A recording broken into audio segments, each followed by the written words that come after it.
Nanti kita bahas, tapi saya saat ini akan bertanya kepada Bung Iqbal, ini sebagai Ketua Relawan IM Ganjar Lampung. Ini sebenarnya terbentuknya dari kapan, Bung Iqbal? Terus, kenapa sih Bung Iqbal tertarik mendukung Bapak Ganjar Pranowo sebagai Presiden RI? Kenapa sih nggak calon yang lain? Dan mungkin bisa dijelaskan gitu, program atau kegiatan apa saja yang sudah dilakukan oleh IM Ganjar Lampung ini untuk memenangkan Pak Ganjar Pranowo agar cita-cita semua orang, cita-citanya para pendukungnya Pak Ganjar itu adalah menang di Pilpres 2024. Mungkin itu Bu Iqbal.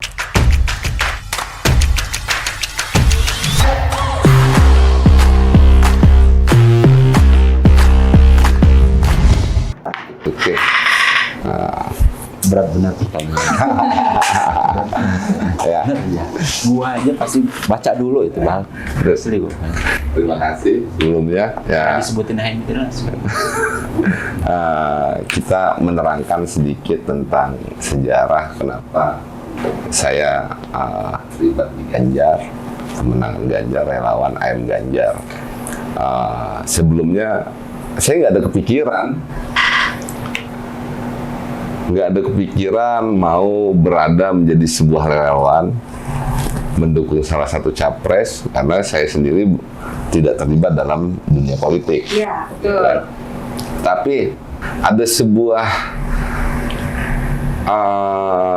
inspirasi ya, sehingga itu jadi inspirasi saya, sehingga saya mencari tahu bahwa ini harus terlibat, dan saya cari tahu sosok-sosoknya dan itu saya tetapkan.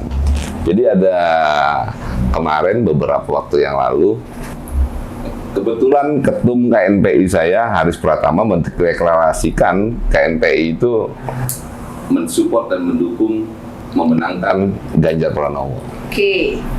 Nah di situ saya berpikir, ada apa dengan Ganjar? Kok Ganjar? Haruskah saya terlibat dalam sebuah politik? Itu saya berpikir lama. Akhirnya saya putuskan, saya memang selama ini tidak pernah terlibat langsung dalam politik praktis. Hasil diskusi diri saya dengan pikiran saya dan beberapa kawan, tapi demi masa depan bangsa ke depan, ya kita bermain di ranah politik kebangsaan. Makanya kita memilih main di dalam ranah pimpinan nasional. Nah, dari dasar itu kita sama-sama duduk bareng sama kawan-kawan di beberapa teman diskusi, ya kan? Sambil masing-masing ini Ketum Haris ini kenapa nih? Apa alasannya? Jadi kita cari tahu nih, ada apa sosok di Ganjar? Akhirnya ketemu. Oke. Akhirnya ketemu. Nah, kenapa ke Ganjar? Ya kan? Dan itu yang saya distribusikan pikiran-pikiran saya ke teman-teman pemuda yang lain yang ada di Provinsi Lampung. Kenapa harus ke Ganjar? Ya. Kami melihat dan saya akhirnya merasa Ganjar ini harus saya jadikan sebagai patron motivasi saya dan anak-anak muda lainnya yang ada di Provinsi Lampung. Orang biasa yang jadi luar biasa. Oke. Orang yang bukan dari keturunan darah biru, ya kan? Bukan dari lahir dari seorang pejabat tinggi, bukan lahir dari seorang konglomerat, tapi menampakkan karirnya bertahap demi tahap sehingga bisa menjadi orang yang luar biasa. Dan di situ saya bisa melihat ternyata mimpi, harapan, kesempatan, semua orang itu sama. Tinggal bagaimana kita bergaul, bagaimana kita memposisikan diri kita dalam kehidupan sehari-hari. Nah, disitulah saya berpikir mengajak anak-anak muda di Provinsi Lampung ini bisa dijadiin sebagai patron motivasi kita. Dia bisa, kenapa kita enggak? Dan alhamdulillah di Provinsi Lampung sendiri banyak pemimpin-pemimpin kita hari ini, pejabat-pejabat kita hari ini, itu orang biasa yang jadi luar biasa. Oke. Iya kan? Dan ini yang pengen kami mau, saya khususnya mengajak pemuda-pemuda daerah itu yang selama ini selalu takut, saya ini anak siapa? Selalu dihantui, saya ini bukan siapa-siapa keluarganya. Iya. Ya, itu punya motivasi, dia bisa, kenapa kita enggak? Nah, ini salah satu bentuk kita yang selalu saya terapkan strategi bahasa saya cukup sederhana. Saya nggak bilang banyak panjang lebar prestasi-prestasi, karena yang dalam pikiran saya adalah ketika 3 capres muncul di nasional, ya sudah pasti berprestasi. Ketika mereka bisa melampaui itu sehingga jadi calon presiden, ya artinya sudah cerdas. Ya kan? Setiap manusia ada kekurangan, tidak ada yang sempurna. Tapi saya tidak berbicara itu. Saya berbicara adalah bagaimana sosok calon pemimpin yang saya dorong dan yang kami dorong ini menjadi patron motivasi untuk kami semua, bahwasanya kita juga bisa, kita juga sama. Dan itu yang saya sampaikan ke kawan-kawan. Orang biasa jadi luar biasa. Bagi anak-anak muda yang punya mimpi, ayo kita jadikan Ganjar Pranowo menjadi motivasi kita bersama. Sebagai IM Ganjar Lampung gitu. IM Ganjar Lampung. Kalau boleh tahu seberapa banyak anggota relawannya Bung Iqbal di Lampung ini, Bung? Jadi Secara keseluruhan aja. pola kerja kami IM Ganjar Lampung khususnya, bagaimana kami menerapkan ada yang namanya koordinator kabupaten. Tugasnya adalah mencari koordinator tiap-tiap kecamatan. Tugas dari koordinator kecamatan adalah mencari koordinator tiap kelurahan. Iya. Dan tugas dari koordinator kelurahan adalah bagaimana memaksimalkan satu RT adalah ada 1 orang IM Ganjar di situ untuk menyebarkan virus-virus bahwasanya Ganjar ini sebagai motivasi kita. Orang biasa jadi luar biasa. Oke, itu mungkin bisa kita nilai sebagai salah satu strategi juga ya untuk pembentukan relawan IM Ganjar di daerah-daerah gitu, semakin ke akar rumput gitu mungkin. Nah, yang mau saya tanyakan lagi gitu, yang di awal saya tanyakan adalah program atau kegiatan apa sih yang udah dilakuin sama relawan IM Ganjar ini, Bung? Kalau kami IM Ganjar ini yang pertama membentuk sel sampai ke bawah. Oke. Ya kan, mendistribusikan pikiran kami bahwasanya Ganjar ini seperti kita, rakyat biasa yang jadi luar biasa. Kita ngebentuk sel sampai bawah untuk memiliki satu arah pikiran, satu framing bahwasanya ini wajib kita menangkan. Selain itu, kita ada kegiatan-kegiatan. Hari Jumat ini rencananya kita ada satu komunitas sedekah yang akan deklarasi bersama IM Ganjar. Ya kan, salah satu kegiatan IM Ganjar itu merangkul kawan-kawan komunitas. Minggu lalu ada paguyuban Lorong Waktu yang sudah mendeklarasi bergabung bersama IM Ganjar yang ada tersebar di Kota Bandar Lampung. Dan hari Jumat ini insya Allah ada komunitas sedekah Jumat yang akan bergabung bersama IM Ganjar. Dan target kami adalah selain membentuk sel sampai akar rumput, dan juga merangkul komunitas-komunitas yang memang bisa kita rangkul untuk bergerak bersama memenangkan IM Ganjar. Karena virus yang kami sebar adalah bagi orang yang punya mimpi dan harapan, inilah patron motivasinya. Oke. Dari penjelasan IM Ganjar, saya balik lagi ke Bang Yusdianto. Kalau kita ngomongin relawan nih, Bang, menurut Abang nih, secara pengamatan Abang, seberapa besar peran relawan untuk mewujudkan visi misi capresnya? Ini kan kita jelas, kita berbicara tentang relawannya Ganjar, berarti visinya adalah memenangkan Pak Ganjar Pranowo sebagai Presiden 2024. Nah, ini yang pengen saya tanyakan, seberapa besar peran relawan sih menurut Abang itu untuk mewujudkan visi misi capresnya, capres-cawapres? Sebelum sampai di sana, yang perlu kita perhatikan itu kan tipologi dari relawan. Oke. Ada beberapa tipologi relawan. Saya nggak tahu Bung Iqbal masuk di mana. Mari kita kulik lah ya. Pertama, tipologi narsis. Narsis itu dalam artian mengekspresikan dirinya melalui relawan dengan menyebut nama katakanlah Ganjar. Itu tipologinya narsis. Oke. Jadi pahamnya itu narsis gitu ya. Dengan adanya Pak Ganjar dia menjadi narsis. Ya. Ada lagi tipologi yang kedua, rente, pencari rente.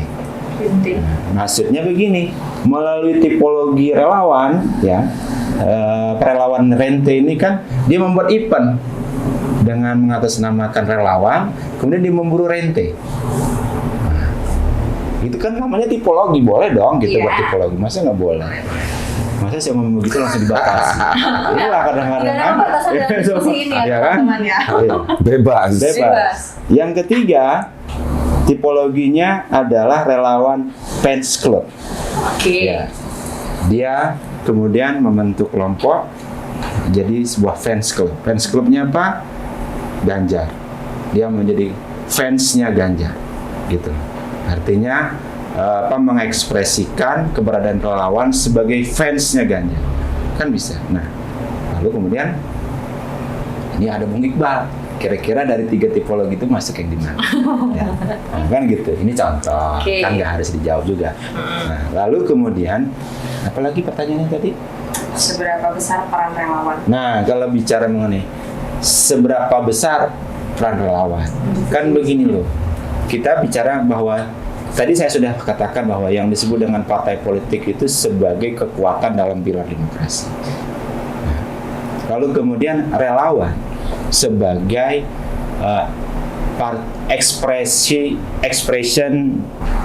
partisipasi. Jadi sebuah bentuk ekspresi dari sebuah partisipasi. Jadi partisipasi yang mengekspresikan satu warna, Mas Ganjar, Pak Ganjar. Jadi kalau I am Ganjar, ekspresinya memang partisipasinya untuk Ganjar, kan gitu. Jadi satu sebagai pilar partai, satu sebagai pilar terhadap calon, ekspresi partisipasi terhadap satu kelompok, satu orang. Nah, kalau bicara mengenai seberapa besarnya, nah kan sebetulnya ini bentuk ada beberapa pilihan. Kalau secara ilmunya kan beberapa pilihan. Dengan adanya relawan ini, salah satunya adalah dari beberapa urutan. Pertama, bentuk penguatan partai politik yang mengusung calon, bentuk penguatan untuk mengisi ruang kosong dari apa yang dilakukan oleh partai politik.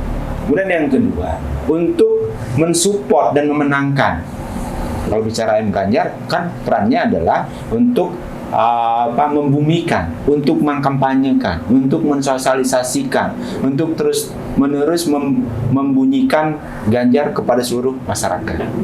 Itu salah satu, itu hal yang dilakukan terkait dengan efektif. Kan efektivitas itu hadir karena komunitas. Dengan komunitas itu maka secara terus-menerus menyampaikan pesan, membunyikan. Ya, besok kalau kampanye jangan lupa ya. Jadi kampanyenya bisa door to door, kemudian eyes to eyes, apple to apple lah ya, eyes to eyes itu mata ke mata, lalu mulut ke mulut kan disampaikan dengan tidak melihat durasi waktunya. Boleh kapan pun, boleh siang, boleh malam, gitu lah, boleh pagi, atau boleh di beberapa tempat berkomunitas kemudian disampaikan, gitu loh. Ini salah satu cara yang jadi dengan hadirnya relawan ini dia tidak terikat dengan durasi waktu yang disampaikan oleh penyelenggara. Betul. Kalau penyelenggara itu, tanggal 2 ya, ini kampanyenya Mas Ganjar, tanggal 3 ya, ini. Kalau relawan kan tidak. Dia bisa melakukan di setiap saat dan di semua tempat. Ya, yang bisa dilakukan tidak harus secara formal. Dia lebih kepada apa? Pendekatan kultural. Kultural itu kan dilakukan secara individu ke individu, apple to apple, kepada siapapun. Lalu kemudian yang menanyakan belum selesai kan udah mau tanya. Oh enggak. Orang belum selesai dia mau tanya coba. Lanjut bang, boleh lanjut bang.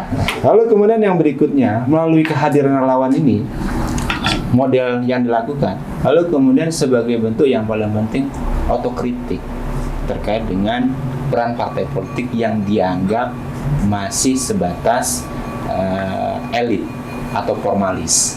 Ini yang paling penting karena mereka sebenarnya relawan ini kan mengisi ruang tadi, karena dia mengisi ruang ini sebetulnya untuk mengatakan kalian partai kalau nggak berubah akan diambil oleh kekuatan ekstra parlemen, Bu. Iya. Nah, ekstraparlemennya siapa? Relawan. Gitu loh. Kan keadaannya adalah partai politik kan tidak dianggap kurang mampu mengkomunikasikan dan membahasakan apa yang dikehendaki oleh masyarakat. Maka melalui pintu relawan itu bisa disampaikan secara vulgar, langsung. Ya, misalkan Mas Ganjar hari ini Lampung ya katakanlah kurang baik. Karena beberapa pemimpinnya kurang sehat. Maka butuh untuk dikasih asupan supaya dia lebih sehat. Salah satunya adalah jamunya demokrasi. Bisa lebih sopan, lebih santun, jangan cuma banyak omong kan begitu. Salah satunya begitu. Salah satunya demikian. Harus lebih spesifik gitu loh. Harapannya ke sana. Saya nggak menyebut salah satu lah ya.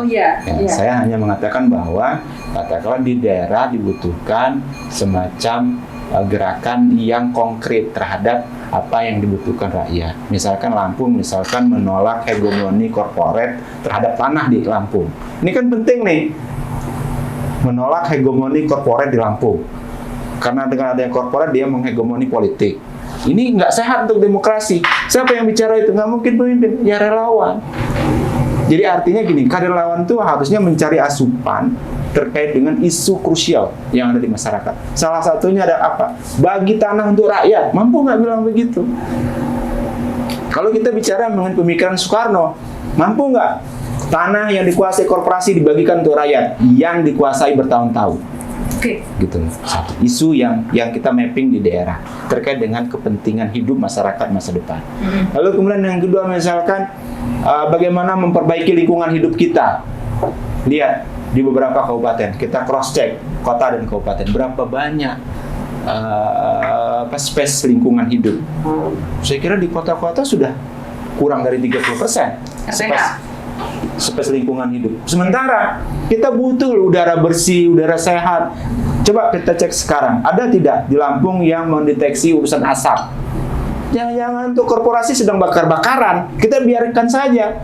Berapa banyak masyarakat ke depan akan mati dibuatnya? Nah, ini kan maksud saya, salah satunya relawan harus mampu menyuarakan. Jangan-jangan yang seperti itu disumbat sama pemimpinnya, tidak disampaikan. Nah, relawan harus mampu mengatakan secara langsung. Nih, isu lingkungan penting nih untuk masa depan. Apalagi kita bicara mengenai menyambut bonus demografi 2035 atau 2045. Kan sekarang kan pemimpin itu sudah masukkan celengan mimpi masa depan. Nah, bagaimana kita mensiasati ini? Pertama, kepentingan isu tanah, isu lingkungan, lalu kemudian apa? Isu pangan. Ya. Jangan kita bicara mengenai ekspor beras sementara masyarakat di sana nggak bisa beli beras. Nah, berapa banyak pangan yang sudah kita siapkan untuk generasi kita ke depan? Belum lagi selain pangan, urusan pendidikan, kesehatan dan seterusnya dan lain berikutnya banyak. Sementara kita berharap dengan pintu APBD, sebab kita tahu nih APBD kita kan kadang-kadang muncul, kadang-kadang tenggelam kan gitu loh. Nah untuk itu maka saya kira banyak isu yang perlu dilahirkan melalui pintu relawan. Maka kalau kita bicara efektif, maka saya kira tantangannya bagi relawan adalah bagaimana kemudian mengidentifikasi isu-isu krusial ya secara berjenjang, yang isu besar, isu tengah dan isu kecil. Nah, misalkan isu milenial ke depan seperti apa? Seperti misalkan isu angkatan kerja, menyiapkan lapangan kerja. Lalu kemudian misalkan isu mengenai hukum, isu kriminalitas, isu begal kita yang ke depan. Ini kenapa sih begal? Nah, kan kita beberapa hari terakhir di Lampung disuguhkan aparat keamanan turut serta membegal juga, begal kendaraan. Nah ini kan fenomena kan cukup keras gitu loh ya. Lalu kemudian belum lagi yang lain. Kenapa sih remaja itu tawuran? Apa mereka kurang tempat ekspresinya? Nah, maka relawannya kan tempat berekspresinya kelompok. Maka saya berharap ya relawan harus fokus dan mampu mengangkat isu-isu yang tidak mampu diangkat oleh partai politik. Nah, maka hadirnya relawan ini bisa menyerap banyaknya kepentingan-kepentingan yang tidak dapat disampaikan dan disampaikan oleh kelompok relawan. Dan ini maka kita perlu mendukung dan mensupport lahirnya relawan. Dan kalau bisa relawan ini secara kontinu terus-menerus untuk terus bekerja, mengingatkan, lalu kemudian selain mengingatkan itu menjaga. Nah, Dan nggak boleh kemudian terjadi yaitu tadi politik baperan. Nah, karena Bung Iqbal gitu di kubunya Bung Ganjar, kalau kemudian Bung Iwan tadi itu yang di sana itu dia di kubu yang lain, baper dia kan akhirnya nggak mau ngajak teman lagi, teleponan aja udah nggak mau lagi. Nah, makanya ini apa? Boro-boro ngundang makan. Ya, yang lain ini nggak boleh terjadi sekat menyekat ataupun permusuhan akibat dari adanya dukung mendukung. Nah, ini maka pentingnya relawan untuk menyejukkan. Anggap saja pesta ini adalah sebuah hadir bersama yang melihat kepada bukan kepada yang hasilnya. Jadi proses relawan ini kan tidak melihat hasilnya, tapi bagaimana prosesnya. Orang itu kan selalu melihat pada targetnya, tapi hasilnya tidak dilalui secara ajak, dilalui secara enak, dilalui secara santun. Lalu kemudian ada kebersamaan dan seterusnya.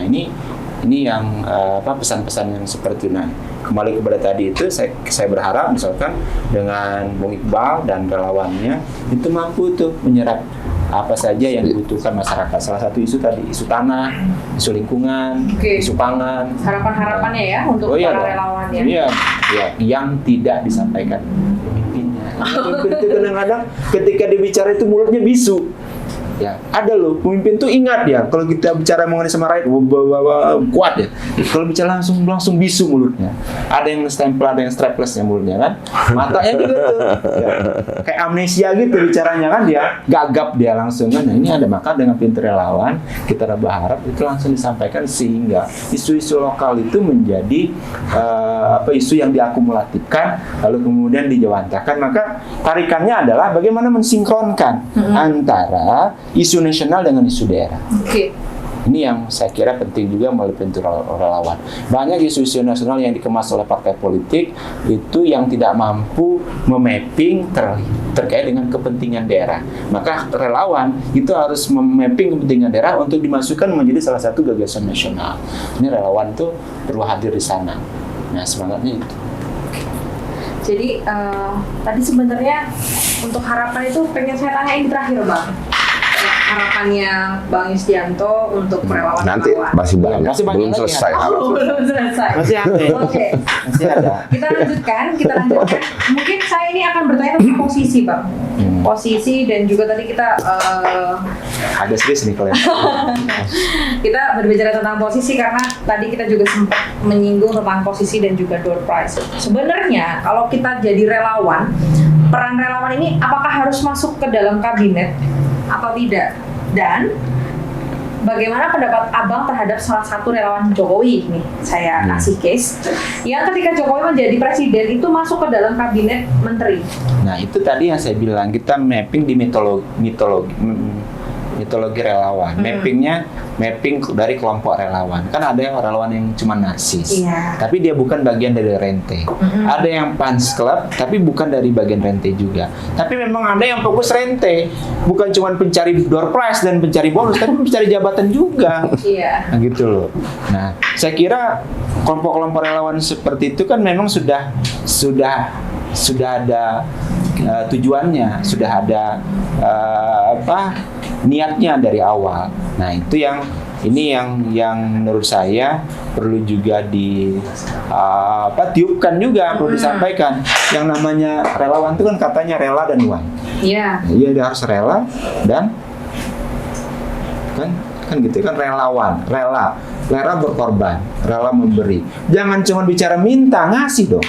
Itu namanya relawan. Relawan itu kan tidak menghendaki sesuatu, tidak berharap kepada hasil. Betul. Ya, yang penting ya bahwa yang namanya Mas Ganjar, Pak Ganjar, katakanlah yang tadi Bung Iqbal katakan tadi, itu masyarakat ketika beliau kampanye atau waktu pilihan, masyarakat tahu oh ada yang namanya Pak Ganjar salah satu calon yang membahasakan bahasa kulturalnya relawan. Ya. Banyak loh. Kita ini kan hanya melihat di masyarakat perkotaan, masyarakat pedesaan belum tentu tahu. Dia nanya, Mas Ganjar itu piye itu Mas? Ya, yang Mas Ganjar itu kan belantik atau apa kan bisa ngomongnya begitu kan dia. Nah, ini dengan relawan itu bisa mempersonalkan, bisa menyampaikan, bisa menyebutkan. sampai kepada pelosok-pelosok desa. Karena apa? Saya nggak yakin, apalagi kita tadi katakan partai politik itu kan tidak mampu memberikan ruang yang besar. Kenapa? Kita sudah bisa menilai yang namanya partai politik, dia tidak bicara secara berjenjang terkait dengan katakanlah pemenangan. Kan dia bicara mengenai ini loh kami kan kita bicara dia hanya sebagai pilar dan punya kekuatan di parlemen saja. Tapi terkait dengan bagaimana menguatkan katakanlah Pak Ganjar di bawah, kan butuh relawan. Oke. Karena tidak semuanya dapat disentuh oleh partai politik, gitu loh. Tidak semuanya bisa disentuh, hanya beberapa tempat saja. Gitu loh. Kita bisa cross check kok ketika mereka turun ke dapil lah, serap aspirasi, sudah berapa banyak mereka meniupkan kepentingan partai di masyarakat, sudah berapa banyak mereka guna menyerap kepentingan masyarakat di bawah. Harusnya itu kan diturunkan di pola pengawasan ataupun pola pembentukan regulasi, tapi faktanya kan kurang, bukan tidak ada, kurang, cukup lemah. Maka kemudian bicara relawan tadi, harapan kita kan cukup banyaknya salah satunya harusnya gerakannya dilakukan secara masif dan terus-menerus. Cuman tergantung dari tipologi dari relawan tersebut. Nah, maka kita tadi kalau relawan yang sudah berburu rente, ya artinya kan relawan tersebut sudah punya niat yang lain, bukan menjadi relawan.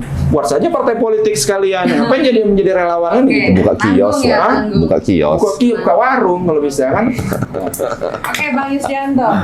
Sekarang mungkin saya ke Bung Iqbal. Iya. Tadi sebenarnya udah disebutin ya, Bung. Kalau misalnya AM Ganjar ini sampai di kecamatan, sampai di RT, paling kecil di RT ya ranahnya. Kecil RT. Menurut Bung sendiri nih, penilaian sebagai apa ya? Sebagai pimpinan lah ya, pimpinan AM Ganjar Lampung gitu. Seberapa efektif strategi tersebut, Bung, untuk memenangkan Pak Ganjar? Ya, itu yang kami kaji sendiri dalam kelompok kami. Jadi seperti yang dikatakan Bang Yus tadi, partai politik itu punya ruang tersendiri. Iya. Ya kan? Karena hari ini pun banyak di dalam tubuh partai politik, baik apapun partai politiknya, caleg-caleg itu lebih condong memenangkan diri sendiri. Oh iya. Ya kan? Maka kami fokus untuk bagaimana memperkenalkan sosok seorang Ganjar Pranowo, dan memperkenalkan itu, menyebar virus itu butuh pada tingkatan level yang paling bawah. Maka hasil kajian kami ya per RT itulah yang paling cocok untuk menyebar virus. Dan bagaimana kita merangkul teman-teman komunitas, kelompok-kelompok, organ-organ organisasi kemasyarakatan yang memang bisa satu framing sama kita, satu tujuan sama kita. Nah, itu yang kita rangkul, ya kan? Kalau kita berbicara per 18 Oktober hari ini sudah diumumkan tadi siang bahwasannya calon wakil presiden yang mendampingi Pak Ganjar Pranowo adalah Pak Mahfud MD. Ini kalau menurut teman-teman relawan AM Ganjar nih, saya bertanya kepada Bung Iqbal. Menurut Bung Iqbal itu seperti apa? Kan kita kan mau mengusung salah satu calon presiden itu pasti berpasangan dengan wakil presidennya dong. Nah, ini menurut pendapat Bung Iqbal bagaimana? Apakah sosok calon wakil presiden ini cocok bersama Pak Ganjar? Atau mungkin sebenarnya kalau dari teman-teman relawan kan pasti ada rasa ingin, oh sebenarnya Pak Ganjar cocoknya sama ini nih. Masing-masing relawan mungkin seperti itu, tapi kan keputusan di atas. Bagaimana menurut pendapat Bung Iqbal tentang penilaian? Ya, kalau saya memang berharap itu. Oke. Sepakat berarti. Sepakat. Ya? Karena memang sosok seorang Mahfud MD, oh itu sudah luar biasa. Orang yang punya pengalaman, ya kan, baik di organisasi, baik di pemerintahan, sampai level mana sudah, ya kan, sosoknya sederhana, ya kan. Artinya, ya itu memang hari ini hampir masyarakat inginkan. Salah satunya saya, Ya, saya ngefan dengan beliau. Masalahnya saya memang ngefan dengan beliau. Ya, bisa ya seorang yang seperti itu, pengalamannya luar biasa, kedudukannya luar biasa, masih sederhana. Itu keren. Kalau mungkin dinilai dari pengalaman pribadinya Pak calon wakil presiden yang akan mendampingi Pak Ganjar ini kan sudah berada di ranah yudikatif, eksekutif, dan juga legislatif. Kalau tidak salah ya, nanti kita cross check ulang. Nah, kalau misalnya udah sepakat nih, ada nggak dari teman-teman IM Ganjar ini merasa, oh ini nih kita sepaket harus memenangkan atau harus mengkampanyekan, atau balik lagi khusus Pak Ganjarnya aja? Gimana Bu? Jadi gini, itu pernah kemarin di saat kami melakukan sosialisasi ke bawah, selalu pertanyaan masyarakat itu simpel. Cawapresnya siapa? Ya, itu banyak. Cawapresnya siapa? Ya selalu saya bilang, saya tidak pernah mau tahu siapa cawapresnya. Tapi yang saya dorong hari ini adalah Pak Ganjar, karena ini sebagai motivasi saya pribadi dan kawan-kawan anak muda. Nah, kebetulan hari ini kita lihat bersama cawapresnya Pak Mahfud MD. Yang memang keduanya, yang satu punya pengalaman luar biasa dengan kesederhanaannya, yang satu juga pun seperti itu. Ya sudah klub, sudah cocok. Jadi dua-duanya kita dorong. Karena berpasangan, dua-duanya didorong oleh relawan IM Ganjar. Dasar saya berpikir itu memang dari awal sosok Pak Ganjar adalah sosok biasa yang jadi luar biasa. Dan sosok itu pun ada di Pak Mahfud yang sudah luar biasa pun tetap sederhana. Artinya kan close. Tidak ada yang kontra. Dua karakter ini tidak ada yang kontra. Betul. Oke, kita tahan dulu sebentar ya, Bang Yusdianto. Saya kembali kepada Bung Iqbal. Nah, ini pertanyaannya lebih spesifik nih kepada IM Ganjar. Sebenarnya apa sih harapannya IM Ganjar kepada masyarakat Lampung untuk Pilpres, dan juga harapannya IM Ganjar jika Pak Ganjar Pranowo terpilih sebagai Presiden 2024. Nah, dari harapan dan juga strategi yang tadi sudah dijabarkan oleh Bung Iqbal, mungkin Bung Iqbal bisa memberikan berapa sih sebenarnya persentase kemenangan Pak Ganjar Pranowo di Lampung ini seperti apa nantinya? Karena setahu saya ada 64 kelompok relawan Ganjar di Lampung selain dari IM Ganjar. Mungkin itu Bung Iqbal. Apa sih harapan kami ya, dari IM Ganjar kepada masyarakat di Provinsi Lampung? Yang pertama, yang sudah pasti, bagaimana kita sama-sama mengajak masyarakat, kita dorong, kita pilih Pak Ganjar Pranowo menjadi Presiden Republik Indonesia 2024. Tujuannya ini menjadi patron motivasi anak-anak kampung yang bukan siapa-siapa, yang ingin jadi siapa-siapa. Nah, dan harapan kepada Pak Ganjar, ya teruslah jadi orang yang sederhana, merakyat, menyerap aspirasi dari rakyat kecil, sehingganya ketika jadi ya masih tetap bergerak untuk rakyat, bukan menjadi ketika jadi sindrom ya. Kita berharap dan berdoa ketika Pak Ganjar nanti menjadi pemimpin Republik Indonesia telah tidak terjadi ada stuck sindrom perubahan diri dari sosok Pak Ganjar yang sederhana. Itu harapan-harapan kami, dan kombinasi pas, yang satu Pak Ganjar hari ini kita kenal sosoknya dekat sama rakyat, ditambah pasangan yang selalu perang terhadap menyuarakan suara-suara anti korupsi, ya kan? Jadi ini yang dirasakan oleh masyarakat juga, ini suatu pasangan yang klop. Semoga kelak harapannya ketika jadi teruslah menjadi seperti ini. Oke. Kalau masalah presentasi, saya yakin kenapa saya ada di Ganjar, karena saya yakin Pak Ganjar menang. Yakin ya? Nah, karena saya yakin Pak Ganjar Presiden Republik Indonesia. Makanya saya ada di sini untuk menjadikan dia dan mengajak semua masyarakat untuk menjadikan ini sebagai patron motivasi. Nah, berapa persentasinya? Lampung, harapan dan keyakinan saya di atas 60%. Di atas 60%. Kembali lagi ke Bang Yusdianto. Kalau tadi kan dari IM Ganjar udah disebutkan nih Bang, harapannya, terus ada juga persentase kemenangan. Biasanya kan sebagai relawan tuh punya optimisme tersendiri bahwasanya ini adalah calon yang kami usung gitu. Nah, ini mungkin jadi pertanyaan terakhir kepada Bang Yusdianto. Sebenarnya apa sih kritik dan sarannya Abang terhadap relawan Capres? Ini nggak harus relawan Ganjar ya, kan ada 3 paslon tuh, ada 3 calon presiden, maaf ya. Ada Pak Anies Baswedan, ada Pak Prabowo Subianto, dan juga Pak Ganjar Pranowo. Dan itu juga mungkin masif di Lampung saat ini. Nah, itu kritik dan sarannya seperti apa dan harapannya seperti apa, Pak? Di Provinsi Lampung aja. Oke, baik.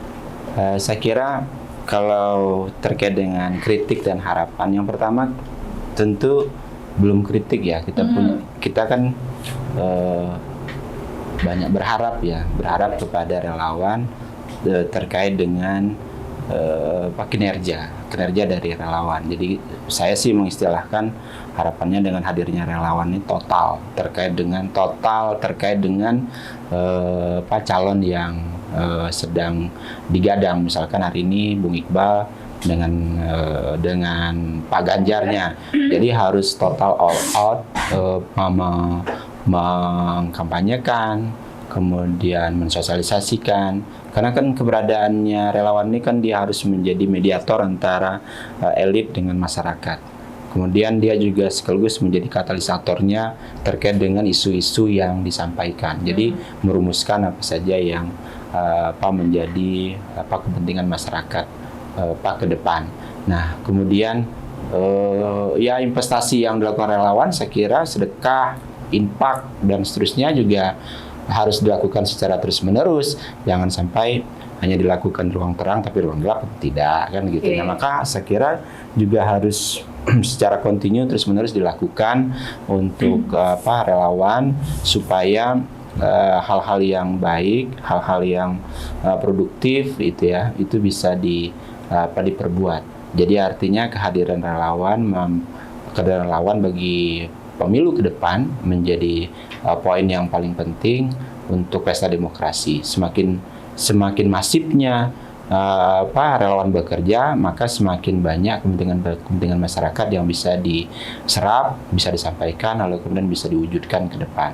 Lalu kemudian saya mengkritik relawan juga, jangan menepuk air di dulang. Artinya kan begini, jangan sesuatu itu harus dilihat pada hasilnya, lihatlah pada prosesnya. Itu yang paling penting, kritik saya dengan relawan. Jangan ada motivasi yang lain. Motivasinya adalah pertama sebagai otokritik terhadap kerja partai, kemudian otokritik terhadap calon, lalu kemudian membenahi struktur demokrasi kita yang sedang kita perbaiki melalui pintu relawan, sehingga political extra parliamentary yang dilakukan oleh relawan itu mampu mewujudkan apa yang disebut dengan keadilan bagi demokrasi kita. Dan kehadiran relawan juga mestinya mensejukkan. Ini yang paling utama, sebagaimana pesannya Pak Presiden, bahwa relawan jangan sampai sebagai pemantik masalah, tapi harus menjadi yang mengademkan lah ya, mengademkan, kemudian mensejukkan, kemudian mendorong toleransi secara terus-menerus, kemudian ya sebagaimana semangat yang disampaikan dalam pahamnya Bung Karno lah ya. Pahamnya Bung Karno kan yang tertuang dalam sila-sila Pancasila, seperti tetap mengedepankan nilai-nilai berdemokrasi itu, mengedepankan nilai-nilai ketuhanan, mengedepankan nilai-nilai kemanusiaan, kemudian menjaga persatuan, lalu kemudian demokrasi yang santun, demokrasi yang bertoleransi, demokrasinya saling menghargai, lalu kemudian yang paling utama itu adalah mendorong equal atau keadilan kita bersama. Nah, ini yang wujud kepentingannya adalah besar. Dengan adanya relawan itu kita kemudian bisa sama-sama melakukan, poinnya kan adalah mengedukasi. Masyarakat harus diedukasi ke depan supaya baik, supaya demokrasi yang berlangsung ini betul-betul demokrasi yang mencerminkan kepentingan dan kebutuhan rakyat, termasuk pada terkait dengan pemenangan Ganjar. Boleh kita berbeda warna, tetapi tujuan nggak boleh tidak boleh tercerai-berai atau berkonflik dengan hasil. Nah, sama-sama kita bangun Indonesia ini walaupun dari sisi yang berbeda-beda. Itu yang paling utama. Saya kira itu ya. Oke. Closing statement dari Bu Iqbal? Oke, saya dari relawan Ganjar, AM Ganjar, mengajak masyarakat Provinsi Lampung, khususnya pemuda-pemuda di Provinsi Lampung, ayo kita hadapi pesta demokrasi 2024 ini dengan tidak baperan. Ya, jadi kita sama-sama bagaimana mengupayakan kemenangan calon kita masing-masing. Kalau saya yang pasti, yang saya yakini Prabowo adalah Presiden Republik Indonesia, orang biasa yang jadi luar biasa, yang saya berharap ini menjadi patron saya dan anak-anak muda lainnya, bahwasanya kita semua sebagai manusia ini memiliki mimpi, harapan, dan kesempatan yang sama. Tidak dari mana asalnya, tidak melihat faktor keluarganya, tidak melihat dari faktor kekayaannya, tapi kita semua adalah memiliki kesempatan yang sama. Bagaimana kita bergaul, bagaimana kita bermasyarakat. Nah. Oke, mungkin cukup sekian, Bang Yusdianto, atau ada tambahan? Ya, closing saya yang jelas bahwa kita berharap demokrasi yang sedang kita akan lalui harus dilakukan secara bersama-sama. Itu poinnya. Jadi yang kedua, kita tidak melihat pada hasil, tapi kita lebih kepada proses yang dilakukan. Kehadiran relawan salah satu bentuk otokritik terhadap partai yang dianggap masih belum mampu mengakomodir dalam hal edukasi terhadap masyarakat. Nah, relawan kita harapkan mampu mengedukasi masyarakat supaya masyarakat cerdas menentukan pilihan, termasuk misalkan Bung Iqbal dalam AM Ganjarnya. Jadi mengedukasi terkait dengan mengapa harus Pak Ganjar, kenapa harus Pak Ganjar layak jadi 2024 memimpin. Ini yang perlu diedukasikan kepada masyarakat, sehingga masyarakat itu jangan hanya berita hoax-nya aja yang dapat, tapi berita positifnya juga harus dapat terkait dengan Bung Ganjar. Dengan kontestasi pemimpin sekarang ini 3 hal, saya kira ini juga sangat bagus, sangat baik, dan sesama relawan mari bersinergi, lalu kemudian saling mengingatkan, lalu kemudian saling menangkan masing-masing pihak. Jadi tidak ada yang kalah, tidak ada yang menang, sama-sama menang untuk kepentingan pemilu 2024. Dan supaya regenerasi negara, regenerasi kepemimpinan itu bisa secara prosesnya bisa berlangsung, dan itu sesuai dengan apa yang diamanahkan dalam konstitusi. Kemudian untuk kepentingan masyarakat, terlebih besar lagi kepentingan negara. Saya kira itu. Oke, terima kasih Bang Yusdianto dan juga Bung Iqbal Ardiansyah. Kita sudah membahas banyak sekali dalam podcast Adu Strategi Antar Kelompok Relawan Calon Presiden di tahun 2024. Nah, harapannya dari podcast ini teman-teman bisa mendengarkan dan juga menyimak bahwasannya banyak loh strategi-strategi yang kita diskusikan dalam podcast ini, dan juga kalau misalnya ada yang masih awam dengan relawan itu sendiri apa dan bagaimana bentuknya segala macam, nanti boleh teman-teman komentar di kolom komentar apa sih tema yang ingin diangkat lagi atau kita coba diskusikan dalam podcast lain di next event atau next segment. Mungkin itu terakhir penutup dari saya. Mari kita sambut demokrasi tahun 2024 menjadi demokrasi yang sejuk dan juga damai tanpa adanya konflik, karena kita tetap Bhinneka Tunggal Ika. Terima kasih. Merdeka Sekian dong. suara barisan Soekarnois. Merdeka, gitu dong. Merdeka.